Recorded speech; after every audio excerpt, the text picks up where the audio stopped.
This is Mesut Ahin from Math Department, and we'll talk about limits at infinity. We would like to understand behaviors of functions when x gets larger and larger values. Let's analyze this example. In this table, you see certain inputs here, x values, and you have the corresponding y values or fx values. These are the outputs of our function. And if you look at 0, you get fx is equal to 0.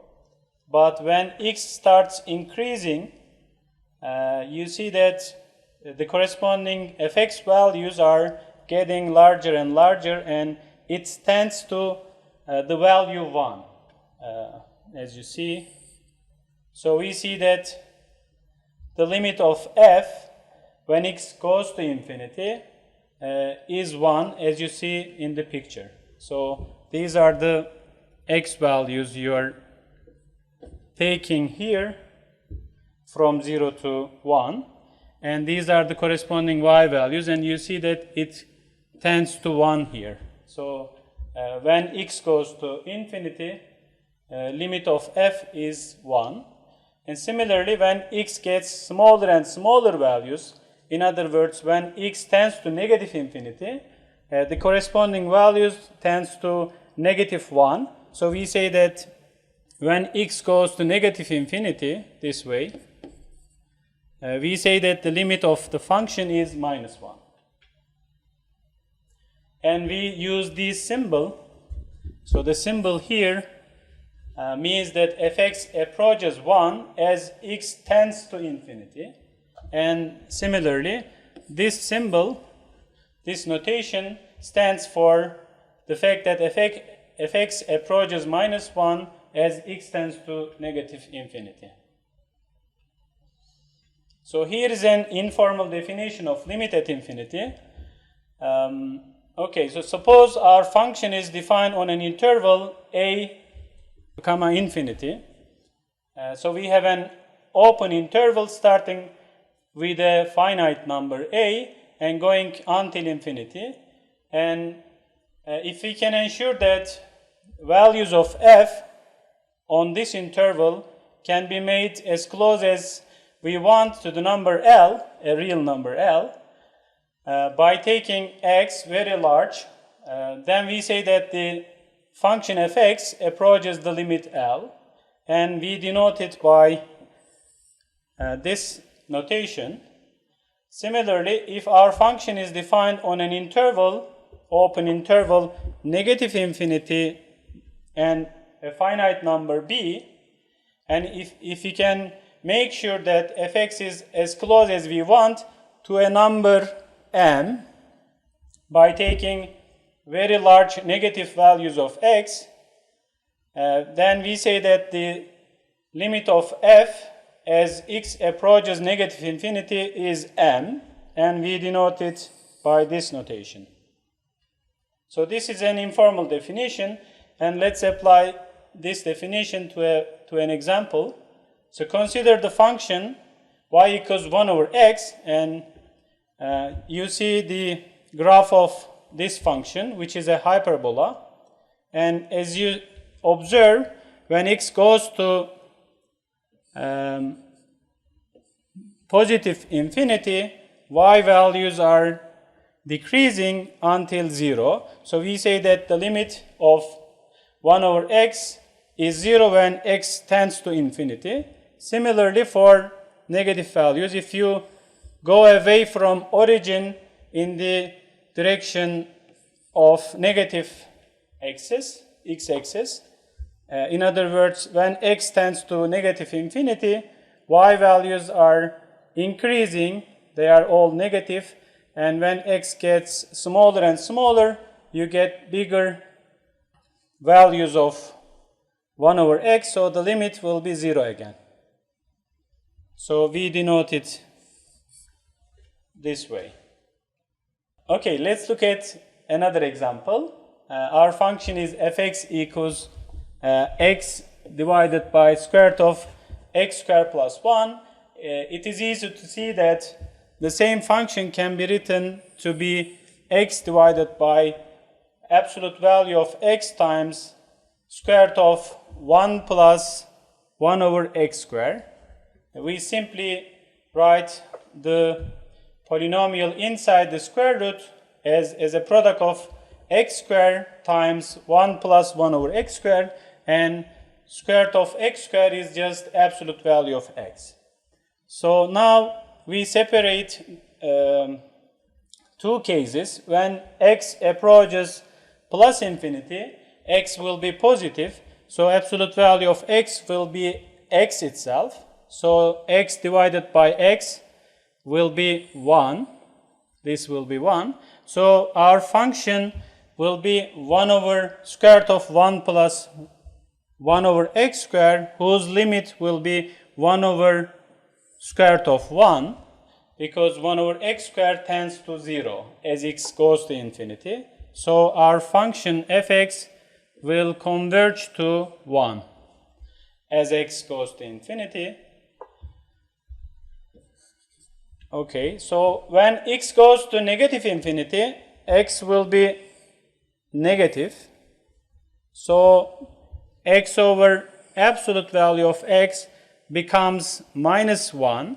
So our function fx will converge to 1 over square root of 1 times minus 1. So this minus 1 will come from x over square root of x. So the limit will be minus 1 in this case when x goes to minus infinity. Okay, let's look at another example. So we have a rational function here, a polynomial divided by another polynomial. Both polynomials have the same degree, a quadratic divided by a quadratic. So we can divide each polynomial by x squared and get 2 minus 1 over x plus 3 over x squared divided by 3 plus 5 over x squared. Since 1 over x squared or 1 over x has limit 0, these three terms will go to 0. So as a result, we will get 2 minus 0 plus 0 divided by 3 plus 0. In other words, we have 2 over 3. In the next example, we have another rational function, 5x plus 2 divided by 2x cubed minus 1. So now we divide each polynomial by x cubed, the largest monomial in both polynomials. So the numerator becomes 5 divided by x squared plus 2 divided by x cubed. And then denominator becomes 2 minus 1 over x cubed. So since these 5 over x squared, 2 over x cubed, and 1 over x cubed goes to 0, we have 0 over 2 as a limit. So the final limit will be 0 as x goes to negative or positive infinity. So we can summarize what we have seen before. If you have two polynomials, Pm of degree m and Qn of degree n, then limit of the rational function given by Pm divided by Qn, so this limit will be 0 if m is strictly smaller than n, meaning that the polynomial in the numerator, Pm, has strictly less degree than the denominator, Qn. In this case, the limit will be 0. If both polynomials have the same degree, in other words, if m equals n, then the limit will be am divided by bn, where am is the leading coefficient of the polynomial p, and bm is the leading coefficient of the denominator qn. And finally, the rational function p over q has no limit if the denominator has larger degree, meaning that m is strictly bigger than n. Okay, sometimes we have to rearrange the given function in cases where we can't find limit immediately. For instance, here we have square root of x squared plus x minus x. And if you think about it, this is like infinite minus infinite. Since infinity is not a real number, we don't have basic arithmetic here, and infinite minus infinite is not simply 0. So we have to rearrange this function, and a useful trick is to multiply and divide by its conjugate.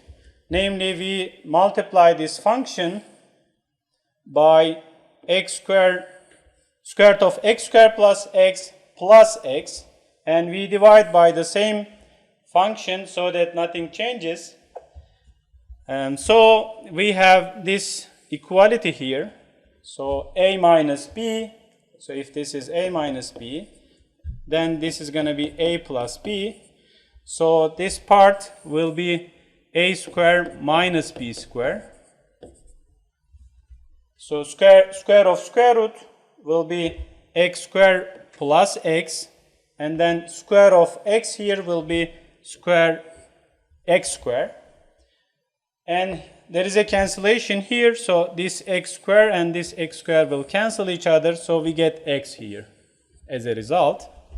And if we take this x squared plus x into x squared parentheses, we get 1 plus 1 over x here, and x squared inside the square root comes here as absolute value of x. So our function equals this expression, x divided by absolute value of x times 1 over square root of 1 plus 1 over x plus 1. And since we are interested in the limit when x goes to infinity, x is always positive. So this expression x divided by the absolute value of x becomes 1. Okay, so the rest, this part, goes to 1 over 2 because this part will go to 0. So the whole limit will be 1 over square root of 1 plus 1. So it's going to be 1 over 2. Okay, consider arctangent function or tangent inverse function. So if you look at the graph of this function, we see that when x goes to infinity, the curve becomes tangent to the line y equals pi over 2 here. So because of this, we say that the limit of f becomes pi over 2 as x tends to infinity. Similarly, when x goes to negative infinity, y values becomes closer and closer to minus pi over 2 here, so this value. So we say that the limit of f becomes minus pi over 2 when x goes to negative infinity. So there is a typo here. So consider the exponential function. So we look at the graph of this exponential function, and when x goes to negative infinity, y values are these values, okay? And clearly these values becomes closer and closer to the x-axis, namely y equals 0 line. So y values are very close to 0. So the limit of f when x goes to negative infinity will be 0 in this case.